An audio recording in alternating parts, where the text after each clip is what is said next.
বাংলাদেশের সঙ্গীত অঙ্গনে নেমে এসেছে গভীর শোক। ২১শে পদকপ্রাপ্ত প্রখ্যাত সঙ্গীত শিল্পী মাহবুবা রহমান আর নেই।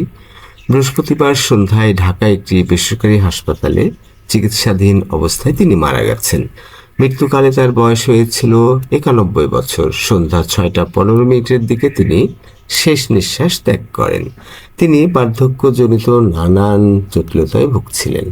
১৯৩৫ সালে জন্ম নেওয়া মাহবুবা রহমান খুব অল্প বয়সেই সঙ্গীত জীবন শুরু করেন। মাত্র ১২ বছর বয়সে তার গান অল ইন্ডিয়া রেডিও ঢাকা কেন্দ্র থেকে প্রচারিত হয়। সেখান থেকে শুরু হয় তার দীর্ঘ ও গৌরবময় যাত্রা।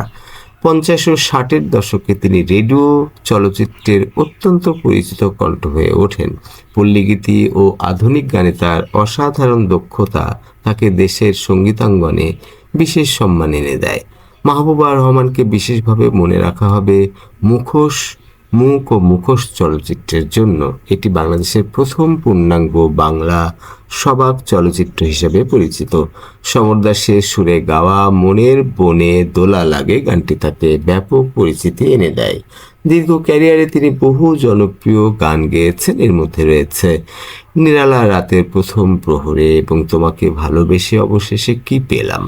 এছাড়া তিনি জাগো হুয়া, সাভেরা, এশিয়া, এ দেশ তোমার আমার, যে নদী মরুপথে, কখনো আসেনি, সূর্য স্নান, সোনার কাজল, রাজা সন্ত্রাসী, নবাব সিরাজউদ্দৌলা এবং সাত ভাই চম্পা সহ অনেক চলচ্চিত্রে প্লেব্যাক করেছেন।